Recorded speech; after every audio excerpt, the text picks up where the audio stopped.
Oh my gosh, we're back. We're back. Happy Memorial Day, everyone. This is another episode of Valiant TLDR, the ultimate deep dive into the history, creators, and behind the scenes stories of Valiant Comics. I'm one of your co-hosts, Carl Choi, the OG Valiant fan of the 90s. I'm kind of reading my way back up so I could get to the next phases of Valiant. We got Mr. Jason Richardson, aka Southern Comic Geek, who's been riding the Valiant wave since day one, and then Will Turner, aka Stingray, as you may know him as, the fresh eyes on discovering this beloved Valiant universe for the very first time. And every week we bring you in-depth reviews. We do some art showcases. And especially something like today, a creator interview, which we're super, super excited about in covering the past, present, and future of the beloved Valiant universe. What's up, fellas? Not much. Just, coming off that great talk about Turok we had just the other day. Oh, yeah. Like 2 days ago. Yeah. Great. So where are we going to go from there? It's been interesting. This journey has been awesome because I think, personally, Valiant's very nostalgic to me. I felt like it was like my sweet spot when I finally learned how to read English and I actually start understanding what I was reading. So I think there's always a really special place in my heart. And through Jason and a lot of the conversation with him, realizing that there's such a deep community and love for a publishing house.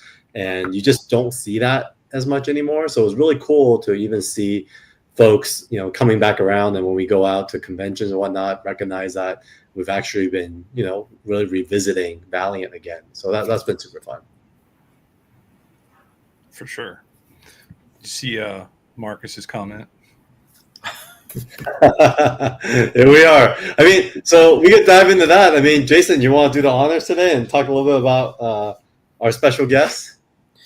Yeah, I can. And Marcus, if you probably have a treasure trove of it, because Marcus has like this treasure trunk of art that he only brings out, when people ask about it. If you remember the cover that Nick found, because he was trying to complete the issue, and he goes, "I only need the cover," and Marcus goes, "Yeah, I got that."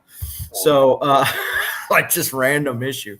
But no, seriously, my introduction to our guest tonight was through Exo Man of War number 14, when the awesome cover of Turok and Exo teaming up, just flipping through the issue, couldn't wait for the next one, and then on into the first part of the Turok ongoing series was my introduction to him. Of course, we'll learn more about his story career as it relates to comic books, toy packaging, and the stuff that he's doing today. So he's certainly no stranger, because he's crossed into DC with his legendary run on Justice League International. Of course, we mentioned Exo and Turok as it relates to Valiant, and Blade as it relates to Marvel. So don't forget all the books he did with CrossGen.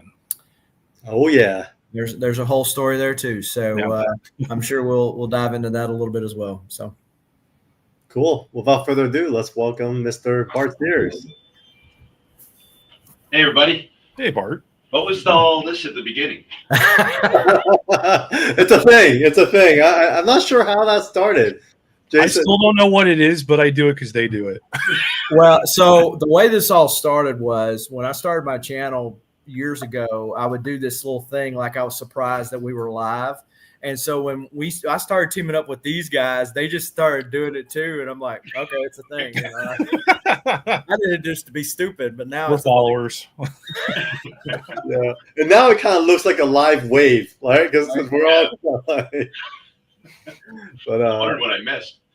That's what that was. So Bart, just as a bit of recap, even for everyone tuning in today, this thing all started because of just a mutual love for Valiant. And it was last year at Baltimore. We were at Hard Rock, and Jason and I was just geeking out about Valiant, and Newell happened to be like in between us, just crossfires of nerddom, and got just curious afterwards and was like, dude, like, what is all this Valiant stuff about? And next thing you know, we decided to take our conversation on stream. And then we thought it'd be an even greater idea if Newell was fresh eyes to the different Valiant books that we grew up to, so he could reflect on what it is. And so that's how this whole Valiant TLDR came about. That's cool. So I think, we're here now. Obviously you played a major part in the history of comics, even in the 90s. But you started your career at DC. So, maybe we could start off with like your as you remember at the time, what that was like as like a wide-eyed artist. I actually started at Marvel. Oh, Marvel and then DC, right? Okay. Yeah, 40 years ago. Oh. And, I did 3 jobs for Marvel and realized I wasn't ready to draw comics yet because it was taking me too long. And then I dived into toys, and that's when I started work for Hasbro. And Hasbro is what led me to DC because I designed all the Cops toys. Oh yeah.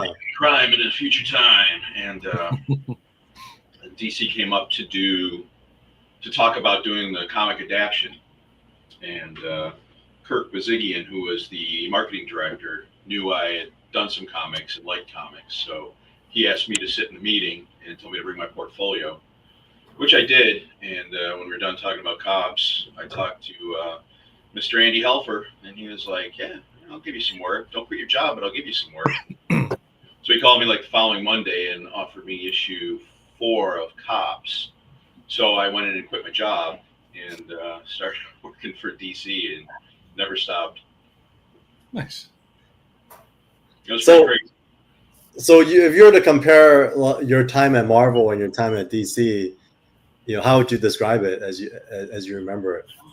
In those days, they were really very similar companies to me, anyways. They were very, open, friendly. You could go hang out. You could go sit at a desk and work. It was just, I don't know if collegial is the right word, but it was not corporate at all. And you really, at least I always felt like whatever editor I was working for really, cared about, beyond what was, the work was, how are you living? How are you surviving? What's your, how's your family doing? They're all very, friendly, very family oriented. I mean, I think in my first year at DC, Andy Helfer got me like 7 raises. Wow. Nice. Even though I was under contract, he just, every time I got a job, he put me in for a raise, and just so I could actually survive with a young family drawing comics. So, I loved those companies early on, and Marvel was the same way when I went back. I went back a couple times, but they were very pretty good places to work. I always enjoyed it and felt real comfortable with it. The last couple times I was at DC, it's definitely not the same case. It was just corporate city. You couldn't wander around. Somebody had to be with you all the time. It was really weird. Nobody was in the halls hanging out, joking around. Very strange. Yeah, you had quite a database on both sides of the world with DC and Marvel. If you look at your body of work, I mean, when you think back, can you believe how many pages you've put out through the last 40 years? My goodness. And it's kind of tough when I look at. I've got 16 portfolios filled with crap, and I don't really have much of the stuff I've done, so it's kind of odd. Most of the stuff I have is the indie stuff. But so we're in and layouts and stuff. Yeah, we'll spend most of our time on Valiant today, but if you were to look at Marvel and DC, what would be one title on each side that you would say brought you the most joy from your memory? I have to say, I mean, you can't go wrong with Legends of the Dark Knight, and I was honored to do, I guess, about 5 issues worth of that stuff, which it's Batman, you can't go wrong there. But Justice League Europe was fun. I wish I could do it now because I would have way much more fun than I did when I was starting out, having to figure out, how to do comics. But that was a great one. And then I think for Marvel, it'll always be Blade, even though I hate how it turned out. But I did get to write and create Blade for him, and that was a blast. I love the story I created, and it was just frustrated because they kept pushing the deadline or the decision to have me do it out until it got to such a point that I couldn't even pencil it. So I had to back off to layouts, and then I had to back off to just writing. Oh no. Which stunk. I really wanted to draw that book completely, but it was still fun getting to write it. That's unfortunate. When you mentioned DC and which title that you would be the most thrilled about, I wondered if you were going to say Eclipso, because of course with Justice League you got a plethora, and I hear other artists talk about team books because you got to worry about the dynamic between all those characters. So how was Eclipso rate up there, or did you like it, hate it? I did like the Darkness Within, the miniseries, the big summer, bookend 80-page monsters.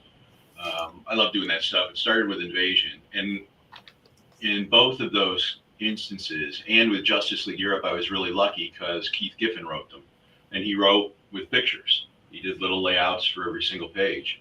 Oh, wow. And so that immediately, cuts the amount of, I never had to stare at white paper because there was always a starting point. So, I would have never been able to do 8 pages of Invasion a week, which is what I had to do starting out with all those characters if he didn't write that way. And, we then went into Justice League Europe. So, it was a huge help there. And then on the Darkness Within, he did the same thing. So, it takes a lot of that, every time you get a script, you've got to start visualizing, how you're going to break down each page, you're going to add panels, you're going to do this and that. And, so the first thing I do when I get a script is I thumbnail each page, and then I got a starting point. It may change drastically by the time I actually draw the page, but that's my starting point. And with Keith's stuff, it was just always easier, especially when there's a million characters flying around. It took a lot of the angst, I guess, or worry, because, his storytelling was always just simple and solid. So that made it a lot easier. And I did that style in Eclipso because I wanted to do something with line work, but I was sick of feathering and normal rendering. So I thought I'll just do these series of lines that go into, from light to a darker, gradient, because that'll be faster. And of course, it was not in any way faster.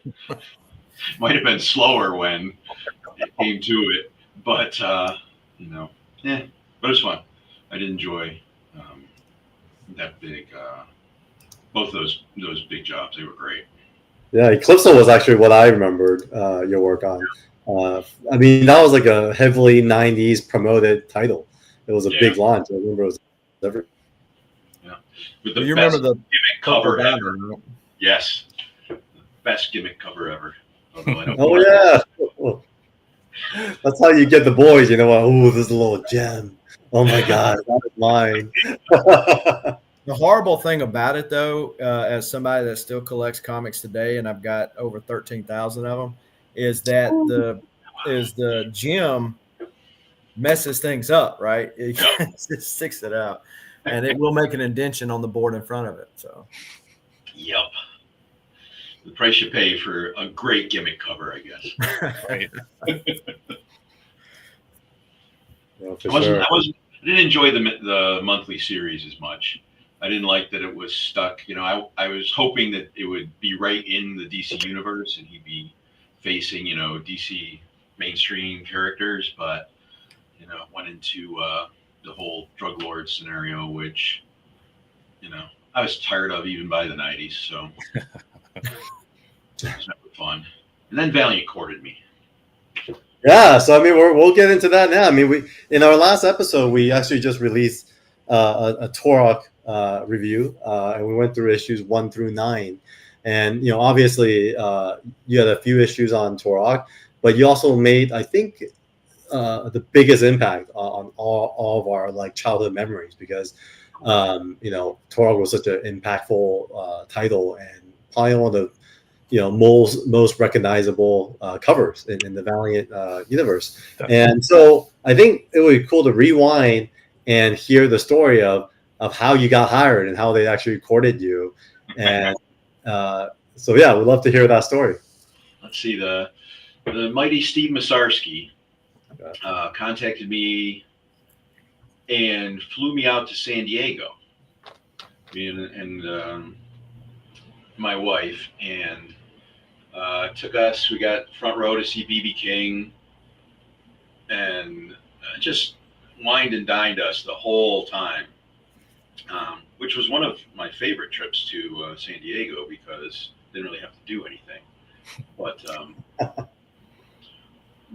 and he just put on a full court press. They wanted me to come on and do EXO and Turok, and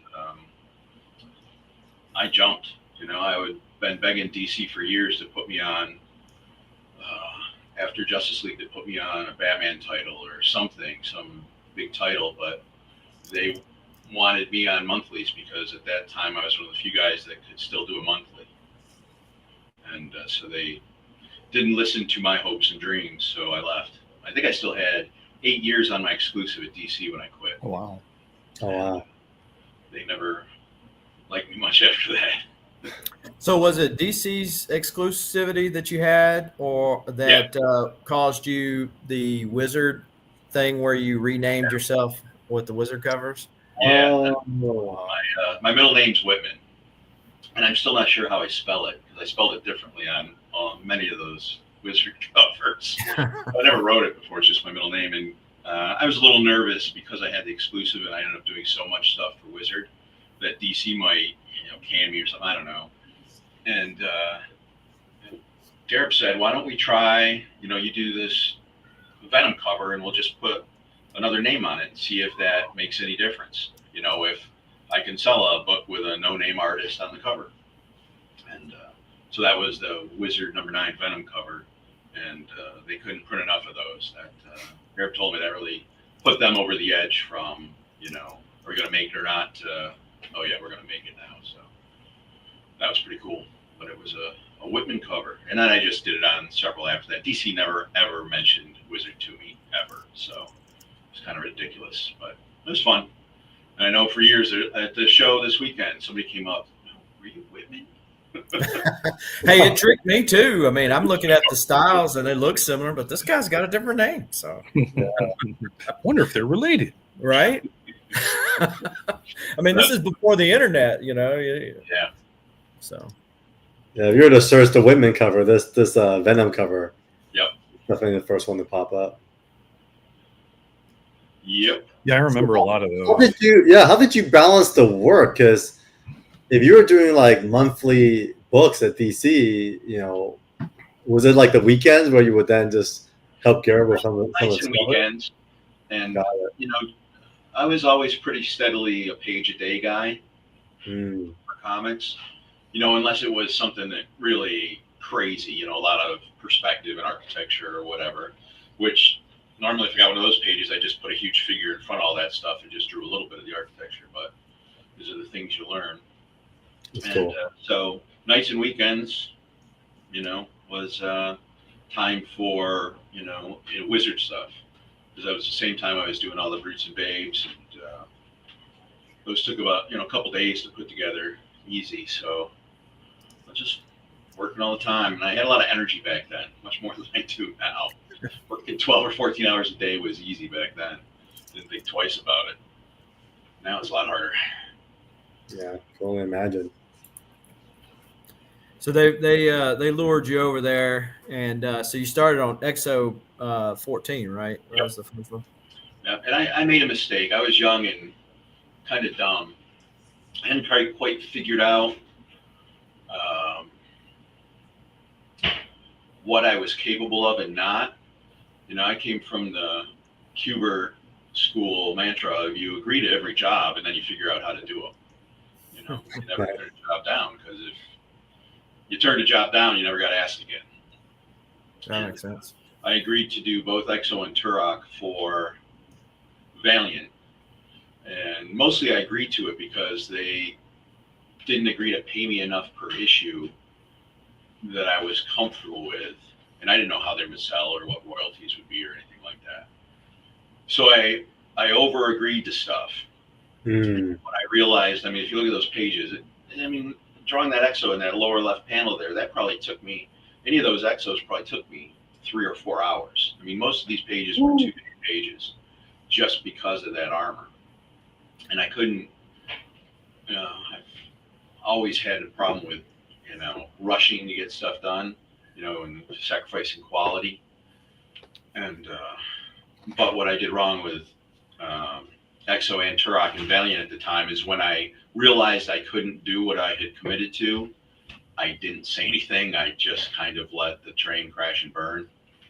And, through embarrassment and immaturity and all that stuff. And that's why I did so little Exo and Turok on that first run. And but it taught me how to approach and how to set up contracts in the future. So I learned from it. Well, at least you didn't burn a bridge, because I know, of course, later on you would come back for the latter part of the Exo run. So. Yep, a couple years later.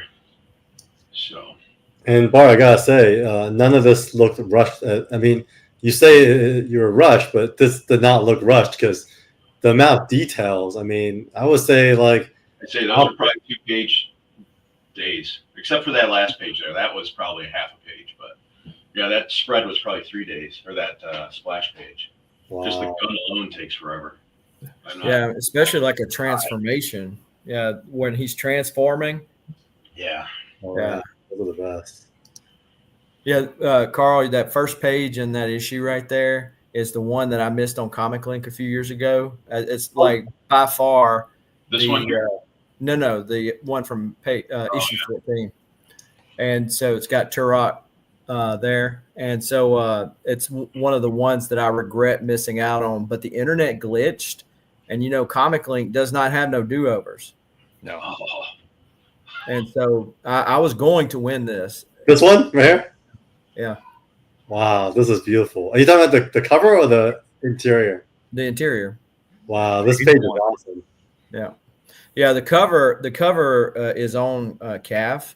Yes. And I reached out to the guy and told him, if you want to adopt, or if you ever decide you want to get rid of it, let me know. I'm sure a handful of us sent the same email to the guy. So what was the order of things, Bart? Like, I'm always curious because obviously this is your first book coming out of Valiant. Like, Did you draw, in sequential? Like, did you draw this Turok? Was this Turok page your very first page? Yeah. Did you do the cover first? I mean, curious. Covers were first. Covers and all the promo stuff. I did a lot of promo art for it, for that and Turok. And the covers, I think I did all the covers first. Okay. Before I started, before they had scripts ready for me and all that stuff for Exo and Turok. So I'm pretty sure I did all the covers that I did first, except maybe the cover to Turok 2. I think I did that one, sometime while I was working on number 1, or maybe right when I started number 1 or while I was finishing Exo. Okay.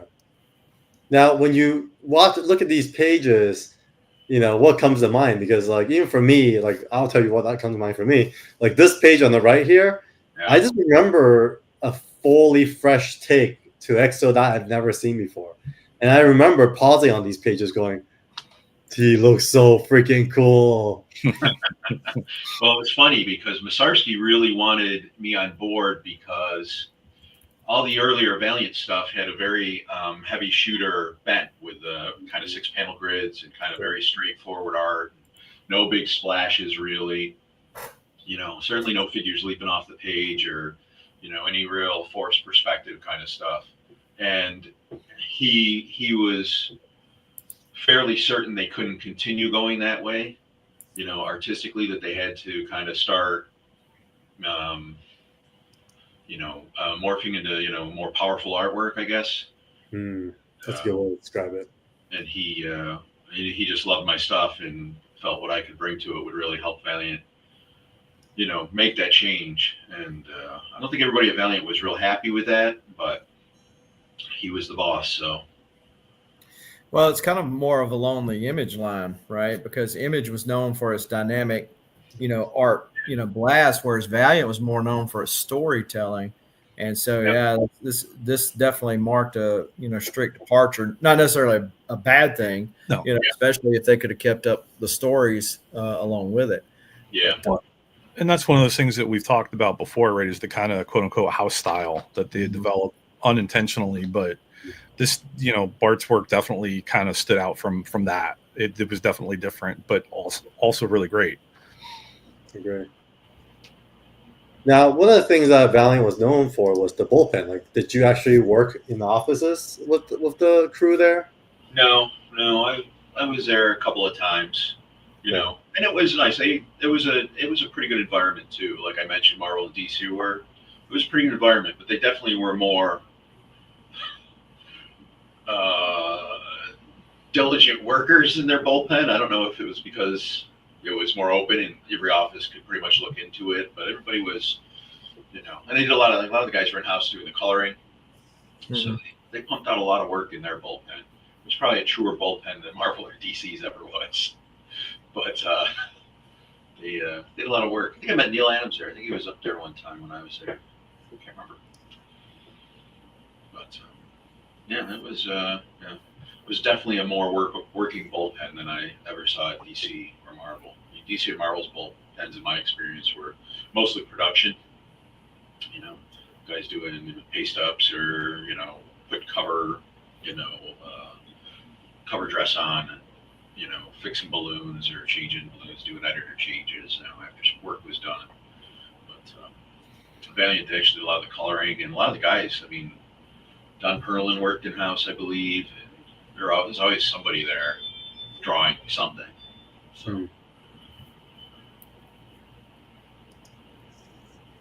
So diving into XO 15, obviously now you're diving deeper into more the storytelling element, and I'm not sure what it was like when you were at Marvel, but what was the relationship with the scripts themselves? Obviously, Bob Layton was the writer. Was it in kind of like the Marvel way, or were you guys collaborative and talking through the books themselves? And then also, what was the collaboration like with Randy Elliott? Kind of curious on all the team members that was involved. Okay.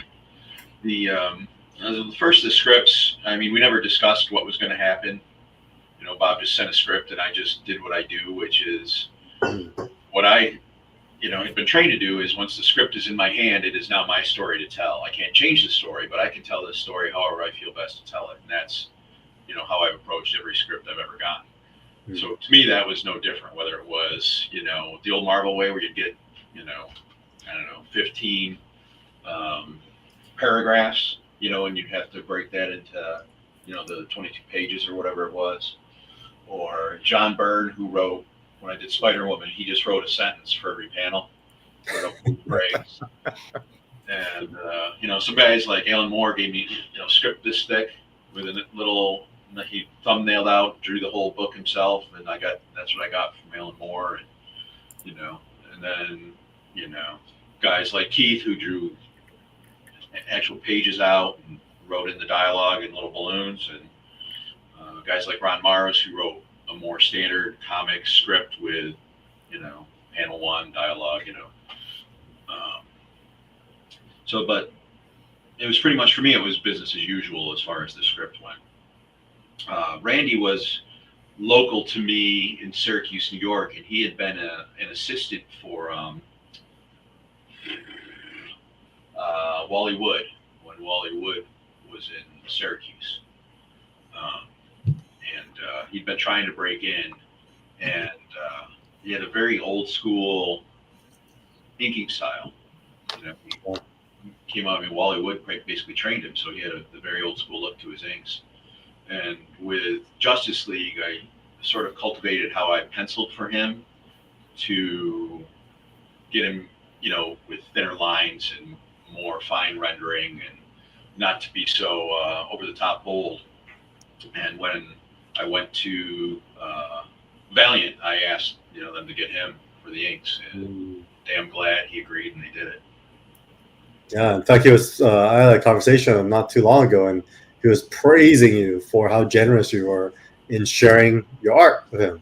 Where think typically the breakdown is the penciler gets 2/3 and then the inker gets 1/3. And he said you guys would he was reminiscing on how you guys used to just get together because you guys were like practically neighbors and would break the page in 50-50. And he was just so thankful for that. And I thought that was a kind of a cool memory that he shared with me.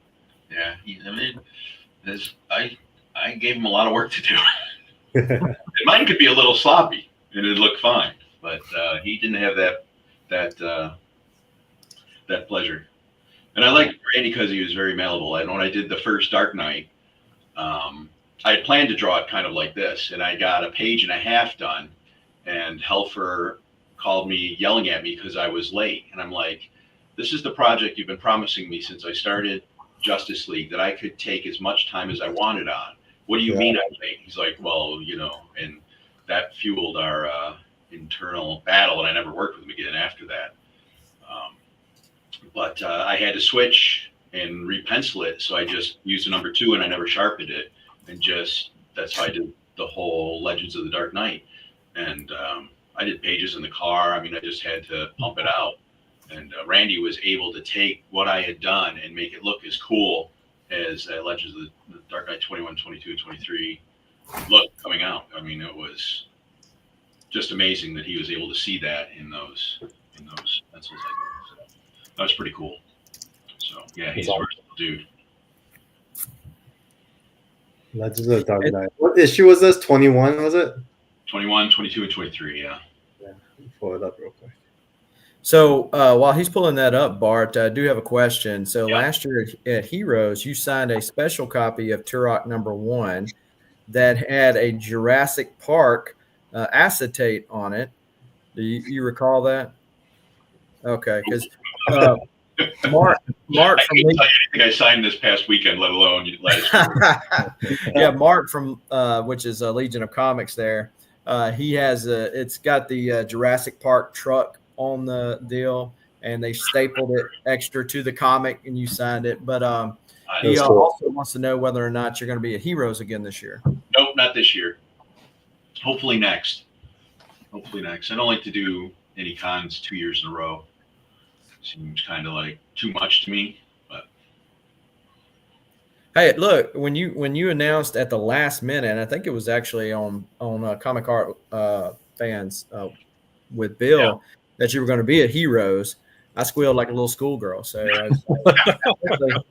quickly got all my stuff together, and we decided to give them a call and see if they would have us, and they did great for us. Had a great spot, great space, and they accommodated us at the last minute. And my wife and I drove down, I guess the day before, I can't remember, but it was a great show.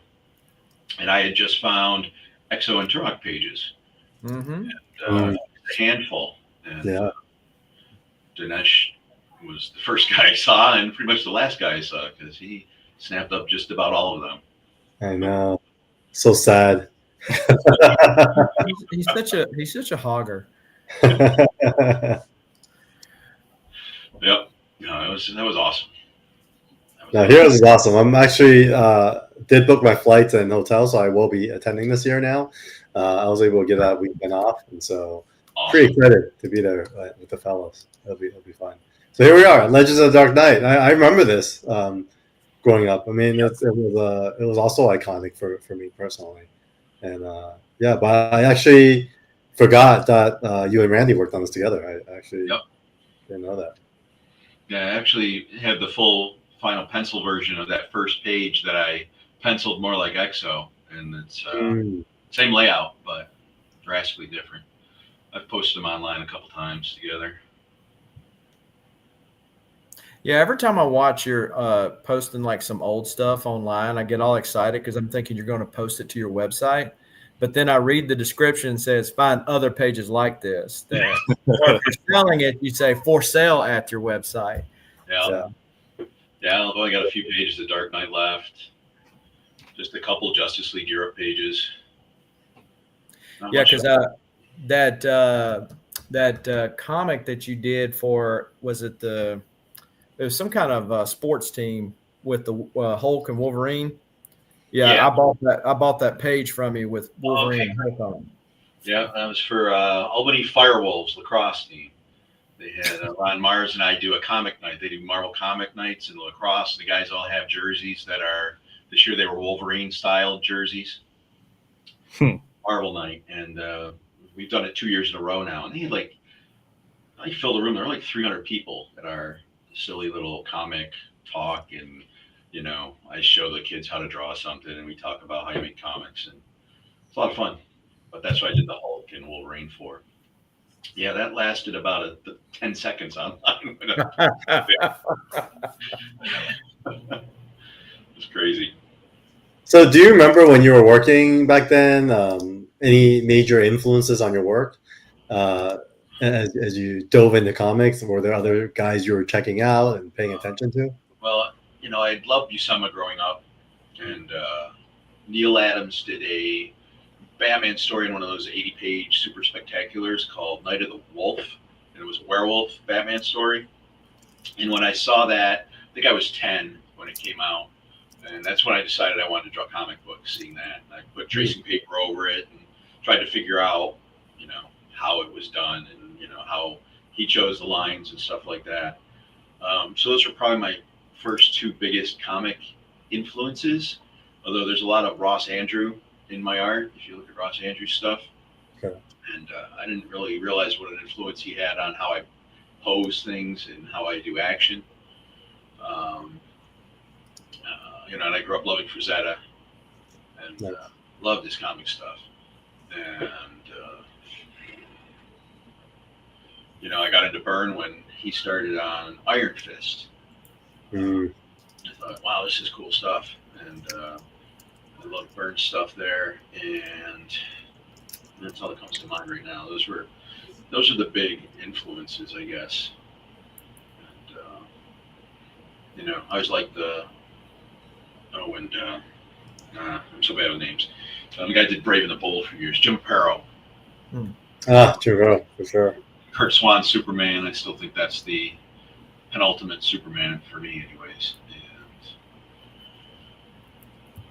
Yeah, it's so interesting because as you name off a lot of those names, I recognize them, but they were, a generation before me.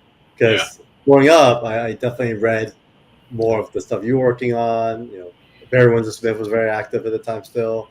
The Farlands of the world was that was more the generation. So it's pretty interesting. Even as an art collector myself, I meet the guys who's been collecting for much longer. All the names you named off are typically the stuff that they collect. And then the stuff that we're into now is definitely a little different. So let's dive a little bit into at the time, what were you up to and what do you remember when you were working on this page here? Because to me, this was one of the coolest kind of transformation pages. I think at this point, I was just struggling to get stuff done. For a long time, I could remember what movie I watched when I did a page or movies, but I don't have that in memory anymore. And I think this time was I doing, what year was this anyways? You guys 93, I think. 3. Yes. So 93, so I was doing all the toy stuff too at this time. Sorry, guys. That's all right. All the Marvel Toy Biz stuff. So I had Toy Biz stuff, Toy Biz figures on, turnarounds on one table and this on another. And I was just crazy trying to get stuff done. Like I say, XO, just drawing that armor. It was a little maddening.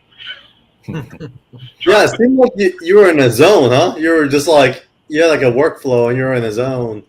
Yeah. Just blasting away. Yep. And Turok was a treat because you didn't have any armor, but he had so much, stuff on his belts and all his necklaces and dinosaur teeth and stuff. So that was again, a lot more detail to draw. On a motorcycle, joy. I love it. I have to say, Bart, when we were reading through EXO, these 2 issues really stood out. I think they're probably 2 of the best issues of EXO. Oh, thanks, man. Yeah. Thanks, man. I definitely had fun drawing it, and I really planned on drawing it from then on. Because one thing I've, always wanted to do is do like 100 issues of a series. Yeah. It's never worked out for whatever reason. So this was one I was hoping would be, but I can do anything. Brain took over, and I let it screw me up. So was the thought to continue on the EXO title, or was it already saying, "Hey, we're fixing to pivot you as you entered"? I was supposed to do both monthly. Oh, okay. Yeah. And it wasn't until I started drawing EXO that I realized I'm having trouble doing EXO monthly. That would be a lot to do. Yeah, like I said, instead of saying, "Look, guys, I can't do both," I just said I can do both. And, try and put my head in the sand and just kept trying to pump out pages, but it was just too slow, and they were not happy with me. So. It's okay. I think we're all young ones, and often, you never know till you put yourself, to the test. And it felt like you were just an ambitious kid with a lot of talent, and you also, wasn't lacking either. You were putting your best foot forward on every page. For 4 years or 5 years at that point, so I didn't think anything of it, to be honest. And, but EXO was a whole nother nut, and the buildup of it got in my head too. Everybody was so excited for me doing EXO and freaking out over the pages I was turning in, so that put a lot of internal pressure on me that I wasn't great at necessarily compartmentalizing. So yeah, it's really interesting. I got to do it better. Yes, I noticed that too. I felt like because I was former artist manager, some of my previous clients and who are some of my best friends today would confide in me that often having like a hit record or something that gives a lot of exposure actually doesn't help with the art. It actually adds more pressure and makes you double think yourself, right? Even though the first time when you're like working in a bubble or working in your studio, you put out your best foot forward and you don't know what it is, but when it comes back around, you get that kind of feedback loop. It actually is counterproductive to the process, because now you have so many voices in your head and you're trying to meet those expectations that weren't there in the first place, but now you have to meet them. So and it's all in your head. I mean, you could do whatever you do, and everybody is going to think the same thing, but that stuff gets in your head, and you can work yourself right into, not being able to work at all, which I have done probably 3 times in my career. Just got in my head so much I couldn't put out another comic page. I could go draw toy crap, but I just couldn't put, a comic page on paper. And, just the burnout. Yeah. I think, you could tell from your art that you cared a lot about it, right? And so when you care so much about it, and that kind of pressure comes and you have to try to live that expectation, I think it's tough, especially when you're a young man, still exploring your world and understanding your work. I mean, Mark, Legion of Comics, Rags Fantastic on the Run. But one of the things that, Mark is a huge fan of is he just read through the whole run of Turok in our last episode. It was, your work in Turok. It really put Valiant on the map. So can you tell us what that was like? Obviously, you did EXO. Who pitched you Turok, and who came to you with Turok, and then what was that process like? Right from the get-go, he wanted me to do. I think he might have wanted me to do some issues of EXO and then pivot to Turok, and I think I was probably the one that said I can do both. Now that I think about it, but that was always the plan: was get your feet wet on EXO and jump into Turok, because it's going to be big. It's going to be the first chromium cover in the industry. We're going to sell 1 million copies or more. It's going to be huge. Okay. So it was Masarsky's master plan all along. Oh, so you knew they were going to push that 1 million copies? Like that was not even questioned. Yeah, they were pretty confident they would. I wasn't as confident as they were, but they had done some great market manipulation, and they built exactly where they wanted to be, and it was smart what they did. Nice. They underprinted the first 2 years of everything they did so that things would sell out, create, some hysteria. We can't get it. We can't get it. So their sales just climbed every month, and they just printed like 3,000 less, 5,000 less, and just made them really hard to find. And it just culminated in Turok #1 at $1.7 million. So we were duped. I don't mind it. It worked out for my childhood to learn a little bit about market speculation. Yeah, and they didn't know what would happen. They just were like, yeah, let's try this. So I don't know if that's knowledge or not, but I knew about it. I've got so much chromium in my loan boxes back there, Turok 1 being the majority of it, that I'm just waiting on the chromium market to change, and then I'll be back up. I'll cash out like Bart did. Here it is. Let's show you. This is a little display. So Jason's actually completely nude underneath that. He actually wants to be one with his Turok #1.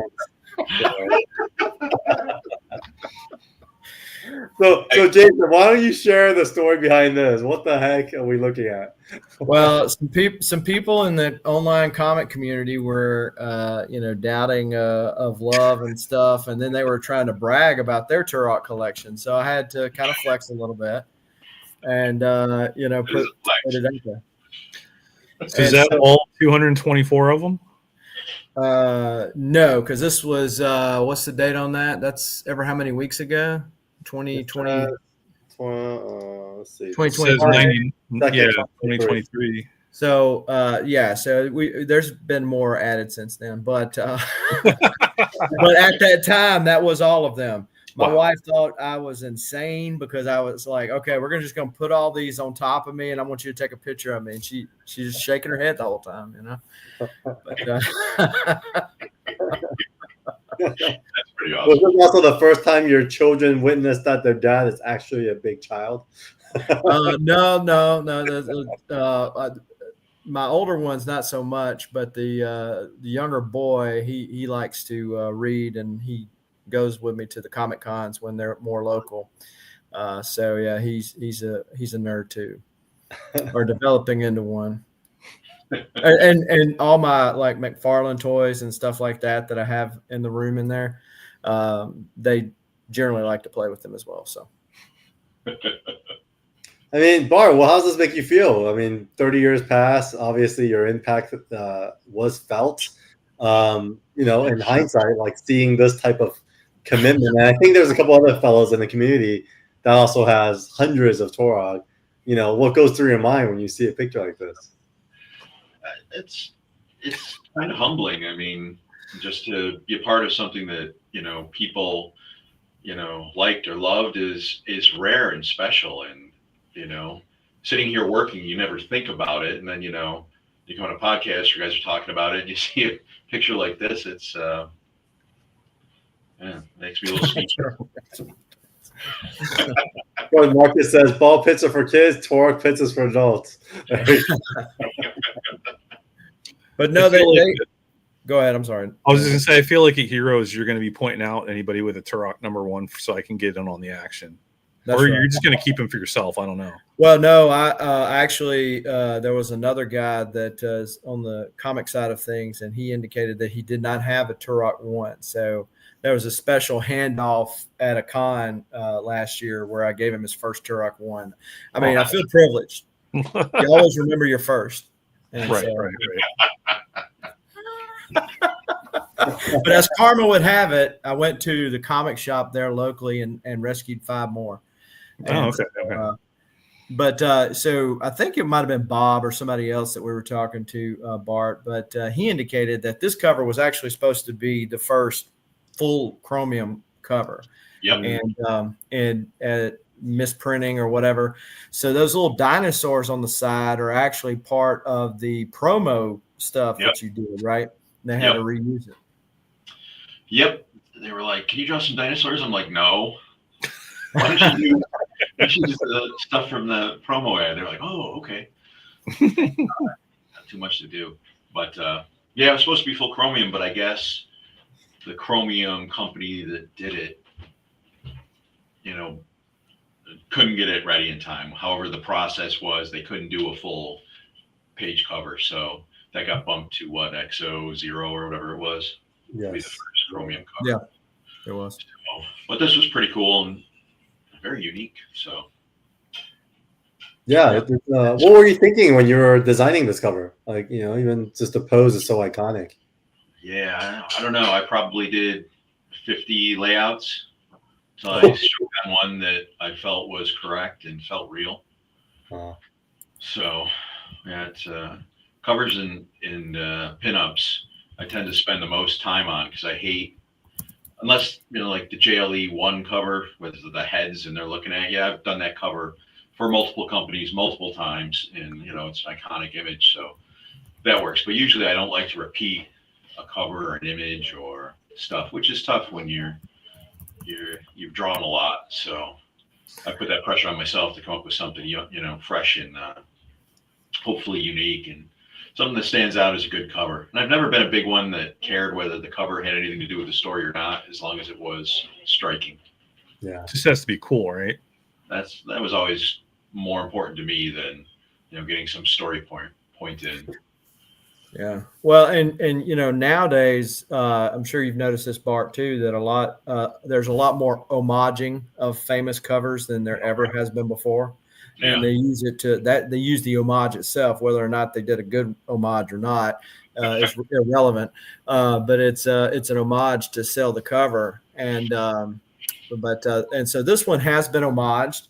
I know Malibu did one years ago that was kind of a parody of Turok 1, and you did one when they relaunched the Dynamite series that I bought from you at OAX this year. So, sweet.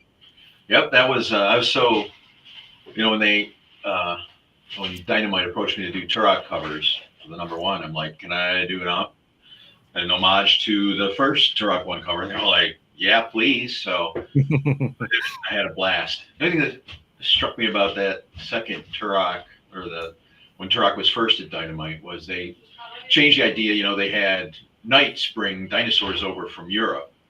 And I thought, oh, knights, dinosaurs, and Turok, this is going to be a blast. I want to do some, interiors. This will be fun. And like in issue 3 or 4, the knights all left, and it was like, yeah, what's going on?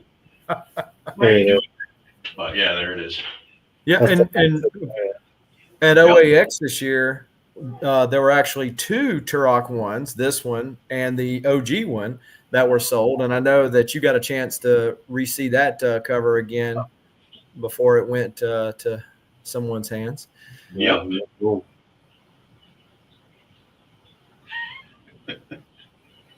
Yeah, it was interesting. I probably haven't seen that. I haven't seen that since '93. Probably. I probably sold it as soon as the book came out, and haven't seen it since. So that was pretty cool. So what was the original art collecting like back then for those buyers? Did they come reach out to you like the next day kind of thing? As soon as the book came out, someone gave you a call and was like, I love that cover. Or yeah, I guess a lot of guys would get your number and that's how you get a call, or sometimes you'd get a letter if they had your address. And other than that, it was just at shows. But art was so cheap back then. Yeah. I mean, I remember I did a signing for XO 14 and 15 in California, right when 15 came out, like that week. And God, there were like, I don't know, 4,000 people wrapped around the block. It took like 5 hours to get everybody through the line just with me signing. And they did an online auction of that splash page of XO and Turok from #1. They did an in-house and online auction, and someone online bought that page for like $1,500, and it was all for charity. And that was by far the most I'd ever sold anything for. And that was, I mean, most pages back then went for $30, $40. So it was definitely a different time. Wow. Back then they were already selling for that much. That's pretty impressive. Yeah, that was crazy. That was the frenzy of, the early '90s. Those, anything that somebody thought was, special or unique or X-Men or Image stuff, they were just crazy for.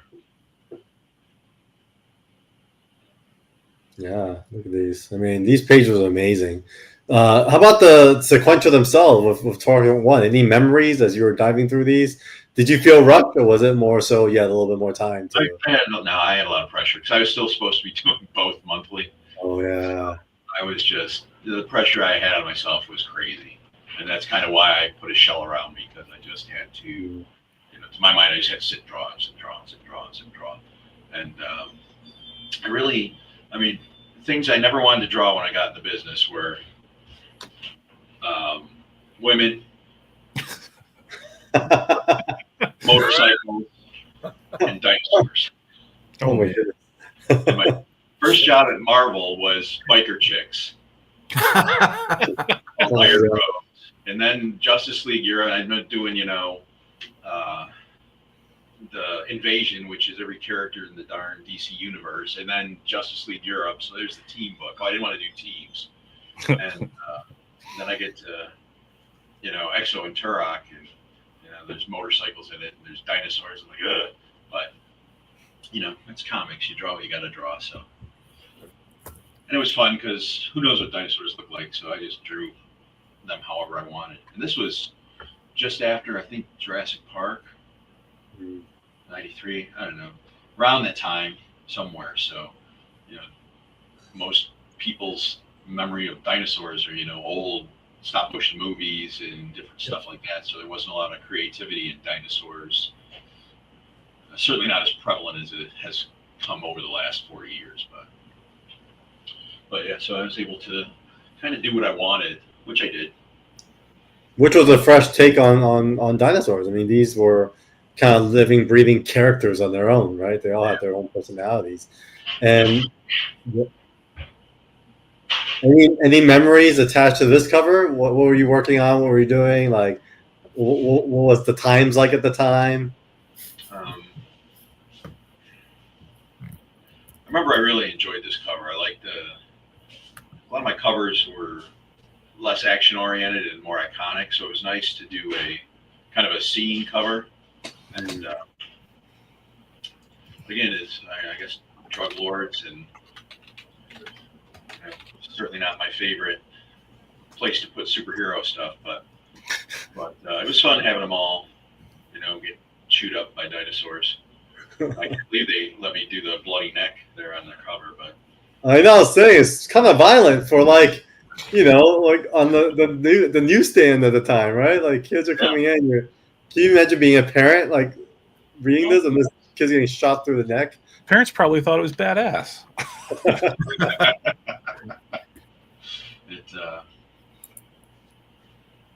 Wow, this splash is amazing. Oh, thanks.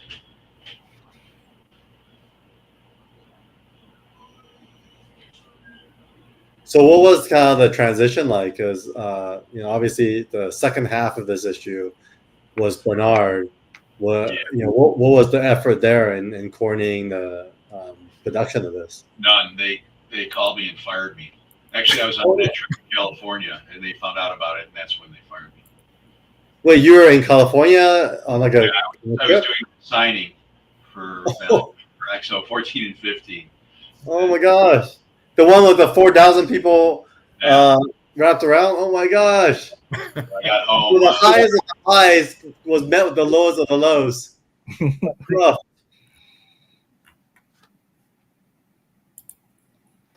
So kind of mixed emotions then in this issue.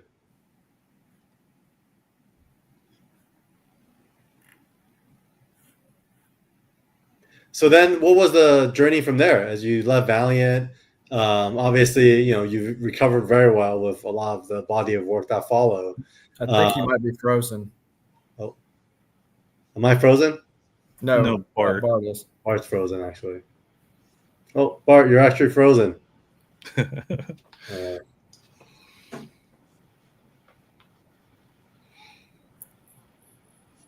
Uh-oh. Carl, fix it. Let me see. Let me try to. Oh, I think we just lost some. Yeah, no, it's kind of crazy. Like, if you think about it, guys, like from a company perspective, the XO 1450 was like the height of the height, right? Of like even Bart's like presence in space. And then Turok 1 and 2 was like the height of Valiant universe. And for them to let Bart go, I'm kind of curious exactly like what the heck were they thinking on the other side? Like, why would they let their superstar go? This is kind of. For 1 second. Could have told him he got 4,000 fans who would drop all Valiant books if he got fired. Strategy.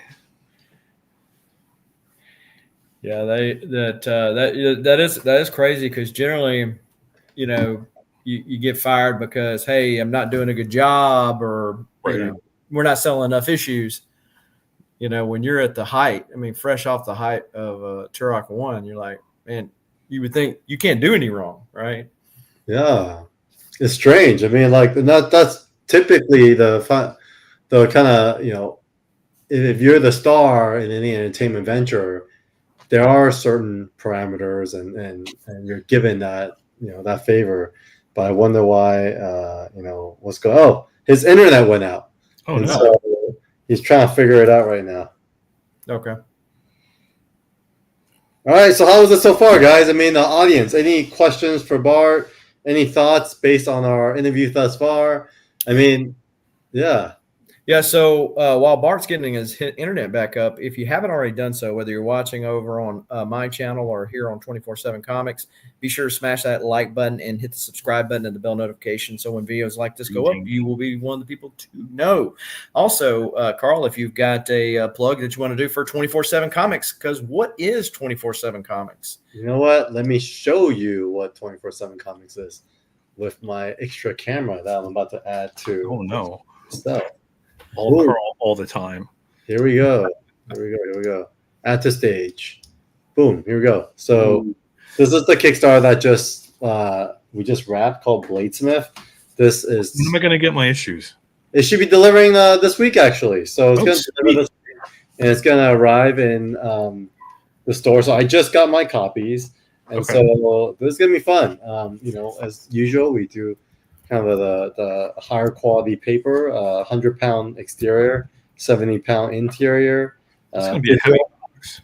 It's always heavier, digital colors. So it's definitely something to look forward to. And, let me point out to you guys, we got barcode ready now for our in-store treatment that's coming soon.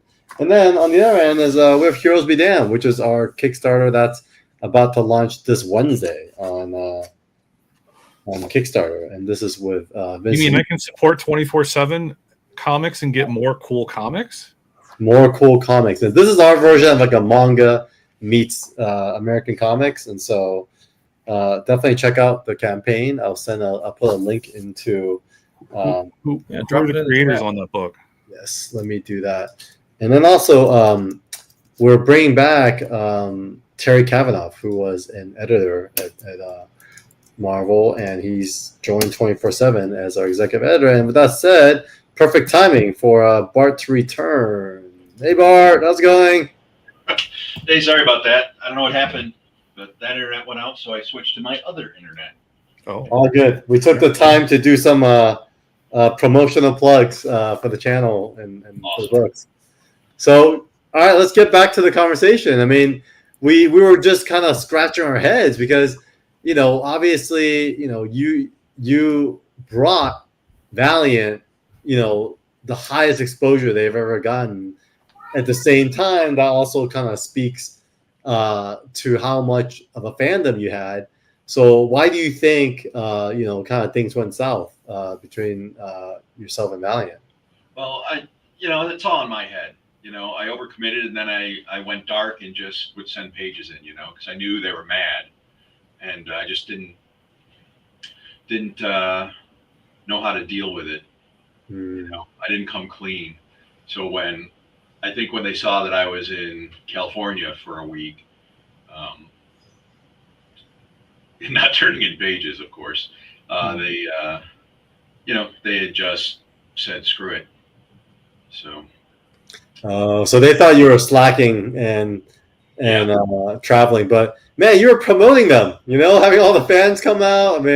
That's really what it was, and it's hard because as an artist, like it's kind of important that you're out there and like meeting fans, and so it's unfortunate to hear that there was that misunderstanding. So does this issue bring? But if I had been upfront when I started, it all would have been fine.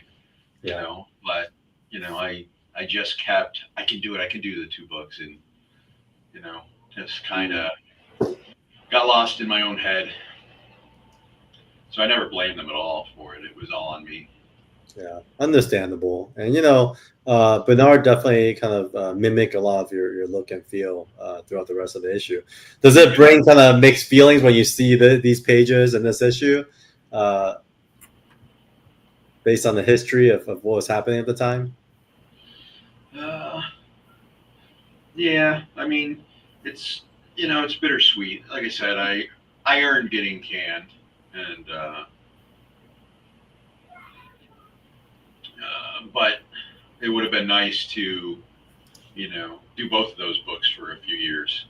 I could have built up to that, knowing what I learned from that experience, but no, I messed that one up. That's on me. And, I can't be too upset about it because I did it to myself. So. Well, at least you didn't burn the bridge down because, like I said earlier, you ended up coming back to Valiant later on. But so was it from Valiant that you went to CrossGen? No, I went to CrossGen. I was back at DC. Right? No, Okay. I was at Marvel. I was at Marvel doing Spider-Woman, and so that's where I went to CrossGen from, was Valiant, or was Marvel. Yeah. You did a couple of books with them, right? I know you did the first, and then Yep. you worked on The Path, and I think The Way of the Rat as well, too. No, I didn't do Way of the Rat. That was Jeff No? Johnson. Oh, okay. My bad. I know I was reading both of those at the time. And I love that whole studio life. You were only required to do 10 issues a year, a page a day, 5 pages a week, come into work at 8 or 9 in the morning. I was always, the first few months on The Path, I think I worked some Saturdays, but pretty much it was a page a day. A lot of times I was out. I was done at 3 by 3 with my page. So, but then I was almost from the get-go, I was involved in the art direction and running the studio. So it didn't last long. Like the Path pages, I ended up drawing the Path on, doing my pencils on each spread on an 8.5 by 11 sheet of paper. Wow. And I would do it in marker. So I'll had all the blacks and everything in it and white out. And basically I would probably stay home 2 mornings a week and do a spread in the morning. So I would get up at 6 or something and try to get into work by 11 with a finished spread that they would scan and print out to size on 11 by 17 paper and blue line for mark to ink. And that's how I did most of the Path. First issue, I didn't do it that way. The first issue was a lot of work. This is awesome. I've never seen this before. Really? Oh man, this book was great. Woo! Beautiful. There's the French company, I can't think of the name of them, did a hardcover graphic novel version of the Path, but they printed each spread on a single page of paper. So the book's long and vertical, so you open it this way. That was gorgeous. Man, the Europeans get all the cool collected editions. Damn, look at this page here. This is awesome. Yeah, Carl, I'm telling you, this book was awesome. Wow. So how did it feel like being at CrossGen then? Were you one of the artists that they flew to Florida, kind of put up and was working in the bullpen at the time? So it was totally different. So you actually did get to experience the bullpen then? Oh, yeah. Okay. Heck, I ran that bullpen. But, oh, wow. Awesome. Michelle laughed. So is that when you went to the smaller page size? Nope, I did that on the second Valiant run. Yeah, this is This is from XO 57. So Yeah. yeah, I don't get as big of a Bart Sears goodness. Is that the smaller page? Oh yeah, that's a smaller Yeah. page. Yeah, and that was I think I just did breakdowns on that issue too. That one you were just holding up. Wow. Wow. But the path was a blast, and I just did whatever I wanted for the covers, which was so much fun. All the covers were just so cool. I loved it. So how long was this run for on the path? I did, I think, 10 issues. Cross Jam, look at that. That's a great cover too.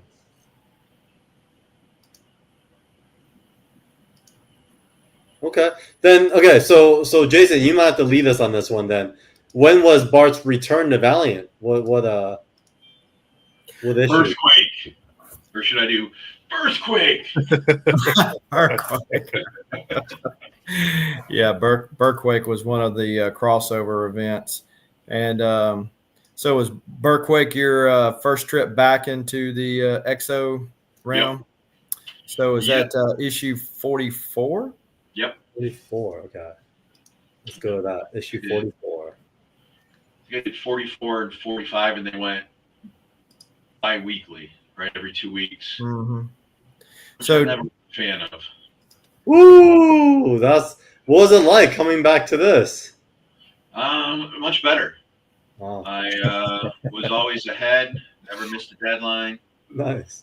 Wow. But I knew what to do. I learned from that first experience, and not immediately, but that was the gelling. Whenever I took a job, that I would say,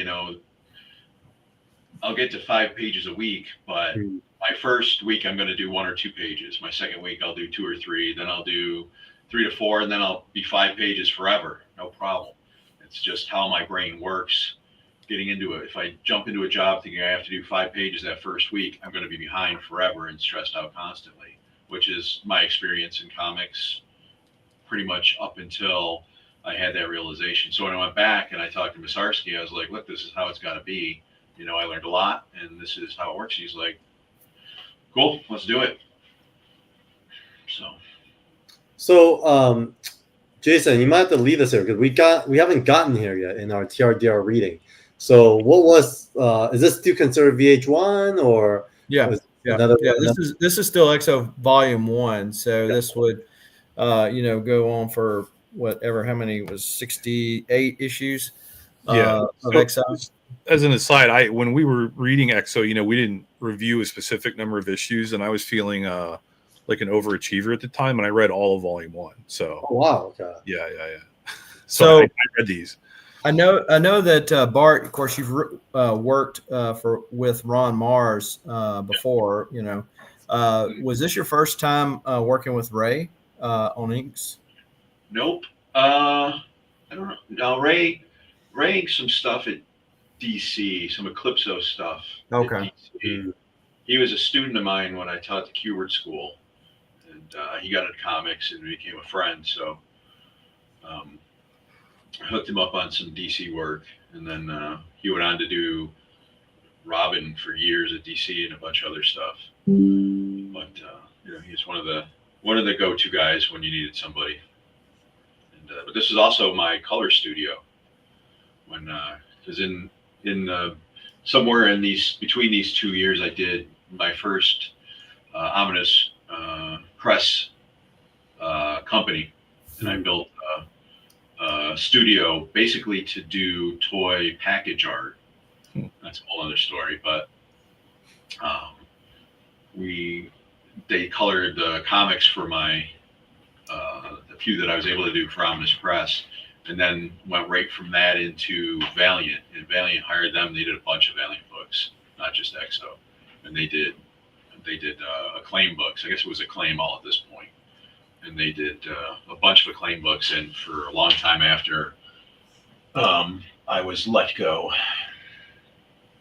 when that crashed. So this was technically Acclaim, but they had not relaunched all the titles yet. So Got it. Okay, so it was a claim takeover. Bob was in charge.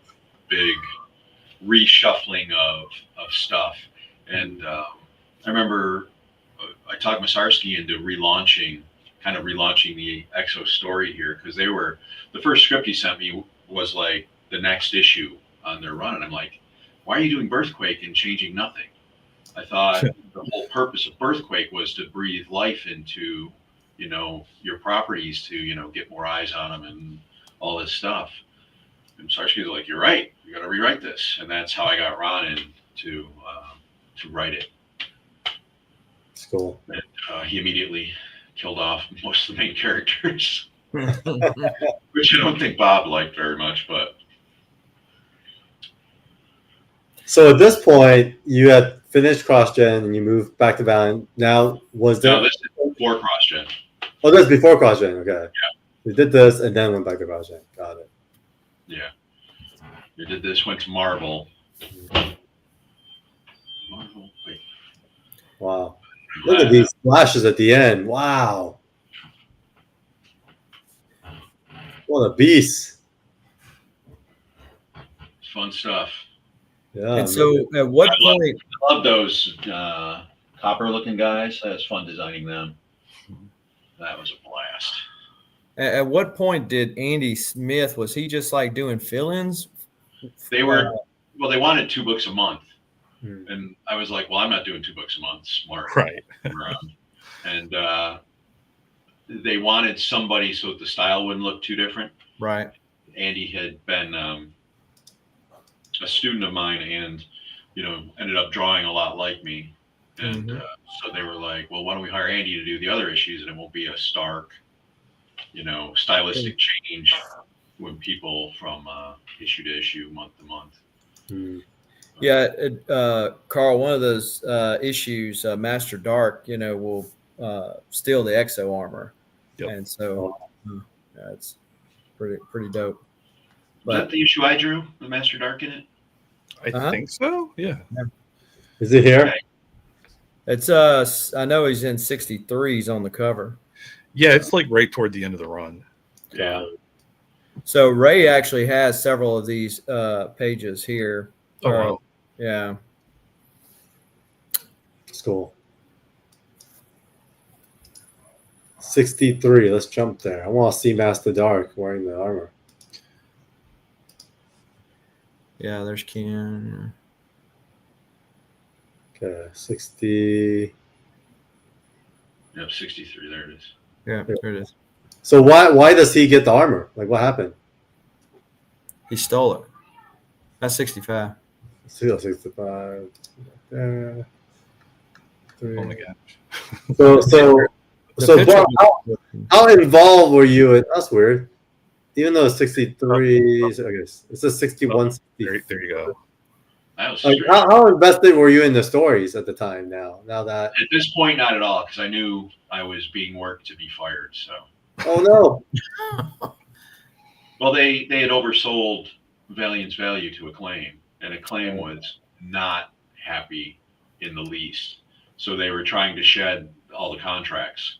So Masarsky did a game of shell game with me, which I had no chance of winning, and he manipulated, because there were weeks I had nothing to do, right? But they had to pay me contractually, and then there was something in the contract that he was trying to get me to. Oh yeah, there he is in the arm. I remember drawing that cover. He was trying to get me to do a couple of issues free because they'd overpaid me. I don't know, it was weird. Or I could just quit. So I was like, well, guess what I'm doing? It's so strange back then. I mean, was that a thing? Because you were saying like you had an 8-year DC contract. So, like you could sign like a 10-year like. Yeah, I had a 10-year exclusive. Wow. We had 8 years left on it. Well, I was one of the few guys that could do a monthly. You know, that was great when miniseries were being popular.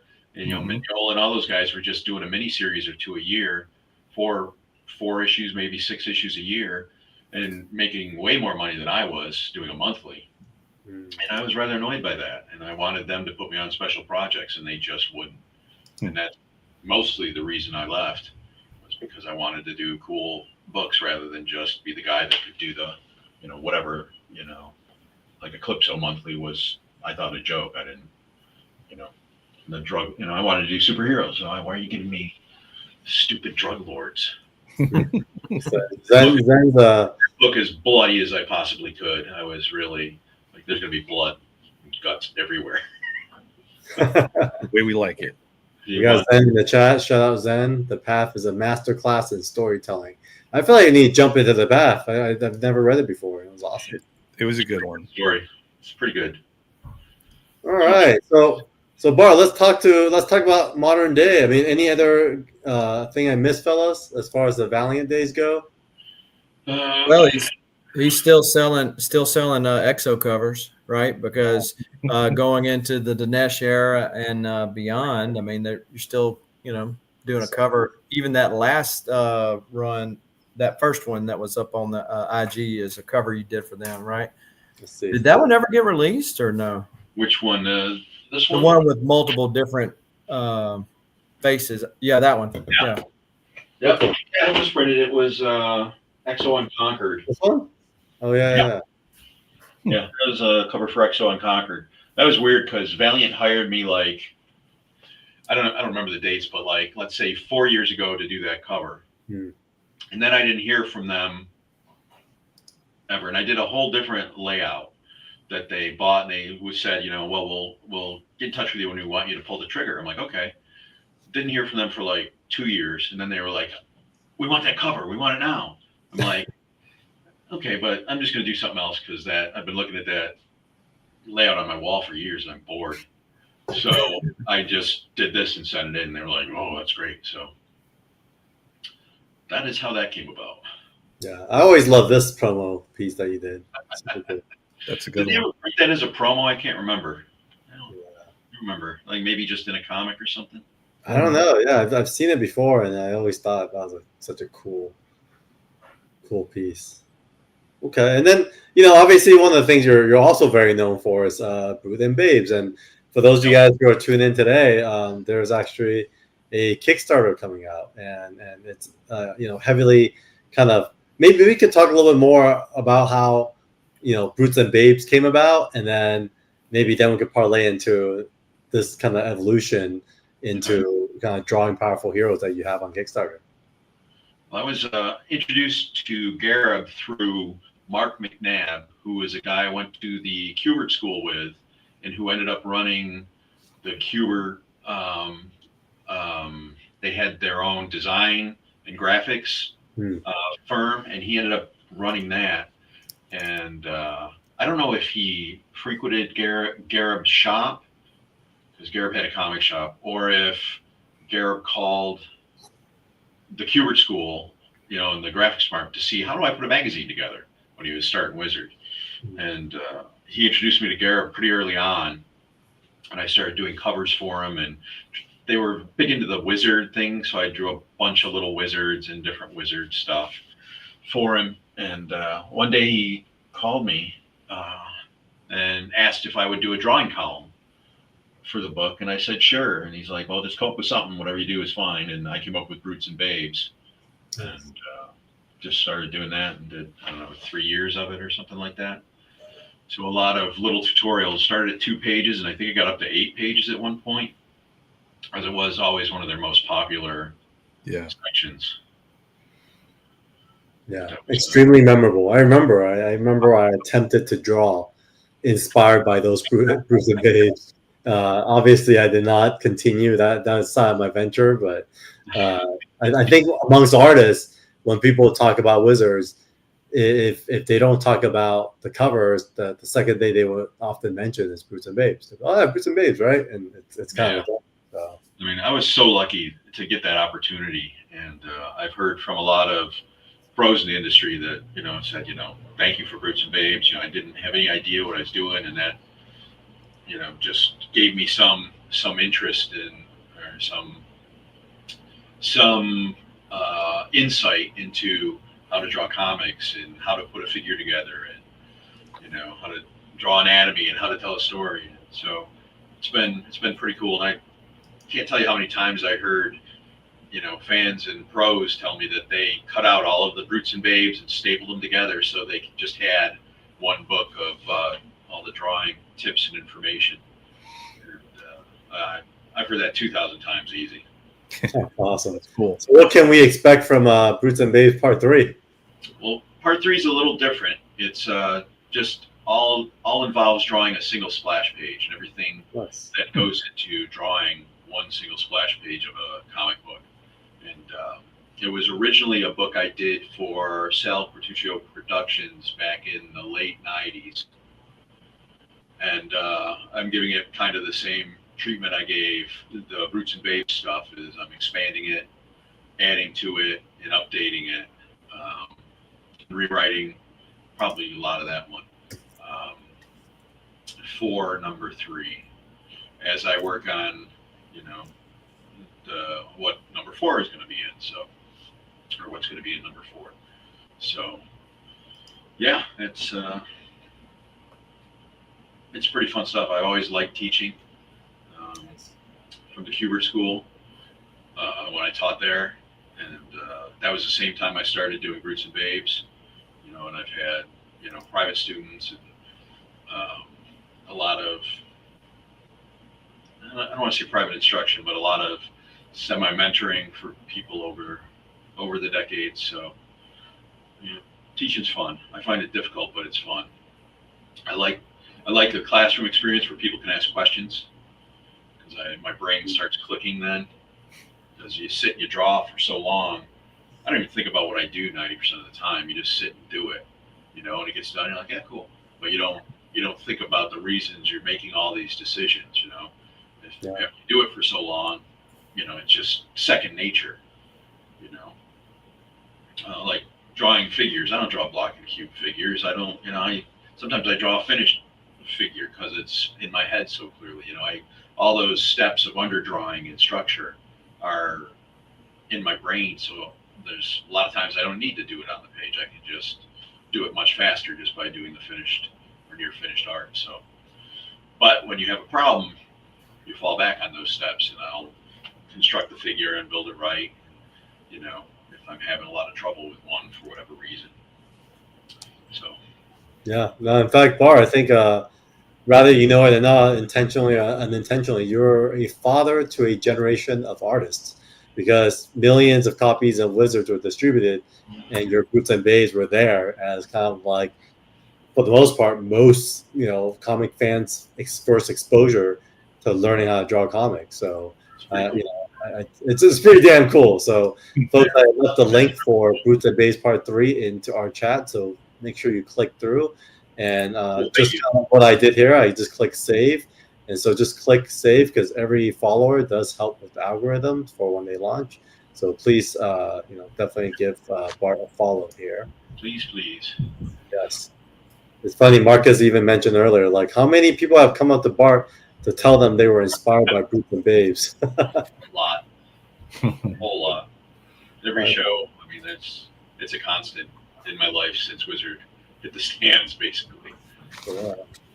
It's just in the recent years, because I didn't do conventions after CrossGen for quite a while. I do one or two here and there, but very rarely. And then I started again like 2018 or something doing conventions, and that's when I really noticed how many people were into Brutes and Babes and who loved Wizard Magazine and all that stuff. It became, I don't know if it was just the nostalgia of it, enough time had passed that people really started missing it even more. But that's why I really noticed that Brutes and Babes had such a big impact on so many fans and creators. That's pretty crazy. And so Bart, you're still a creative powerhouse today, and we're so honored by you making time to do this today.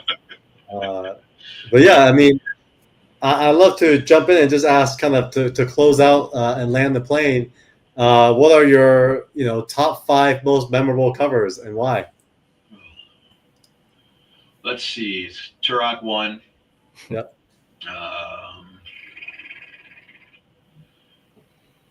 Oh, geez. I'm trying to think of any covers I've done. So many. For the second Ominous Press company, which I'm no longer affiliated with, I did a connected 8-panel cover that was double spread covers that interconnected into one huge image. Wow. And I'm going to frame that on my wall one day, but I don't know. That's going to cost a fortune. So that was pretty cool. All the path covers I really enjoyed. I did a lot of blade covers I thought were really, really cool. Almost every cover I did for Blade I like, and I did a ton. I did some great EXO covers, that EXO 14 cover. Yep. Bob did an awesome job inking that. I mean, that's so cool. There was a book I did for a role-playing game company called Deadlands that was called Death Was Silent. Mute cowboy fighting pod people. It's a mix of sorcery and Western themes. And the cover I did for that I always liked. I guess those are what stand out to me. Okay, that's great. The covers for Eclipse of the Darkness Within were pretty good too. I don't know. There's a lot. I can't even think. Yeah, I know. I think I actually feel like, yeah, those are all good ones. And as I interact with you, and I'm sure the guys can attest, I feel like you being back in the circuit and doing work, I think there's just so much more we all look forward to seeing. So I just did a new cover for Conan. Oh, nice. The Titan people. So hopefully I'll be doing a bunch more Conan stuff. So see how is that Conan cover public yet? Because I have it on my desktop from. I don't know. Is it public yet, Michelle? No, not yet. No, not yet. It will be in the Bill Cox sale I have coming up. Okay. June. Good to know. So I'm taking a note. Yeah, actually, there was something really cool that you shared with me, and I think we'll kind of land the show with this. Since I can't show that Conan thing, you did show me this, which was freaking awesome. Oh yeah. Can you tell the fellas what this is? Well, before I crashed and burned at Valiant, I was supposed to do Valiant's part of the Deathmate crossover with Image. Wow. And that was the first piece I had started penciling and inking, which I was working on while I was doing EXO and Turok. And so that never came to be, which would have been fun. Yeah. Yeah, that's pretty sweet. So do you still own that or no? No.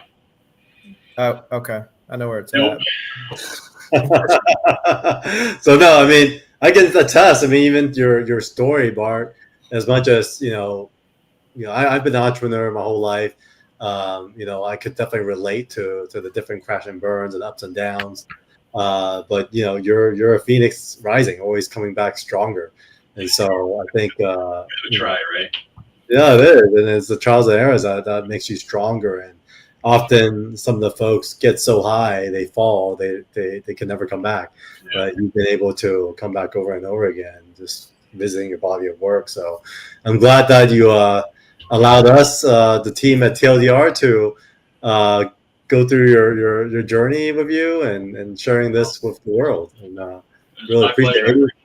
Any other thoughts, or as we kind of literally just went through your life, any thoughts to close us out? I think the best stuff's ahead. So yeah, Awesome. Agree. Excited, folks. So guys, as Bart said it, the best stuff is ahead. So thanks for tuning in. And Bart, please stay on. We got to upload our the rest of our show. And everyone else, we'll see you guys at the next time. And please subscribe, like, and comment below for more Valiant TLDR coming soon. thanks, everybody. Thanks for tuning in. Everyone.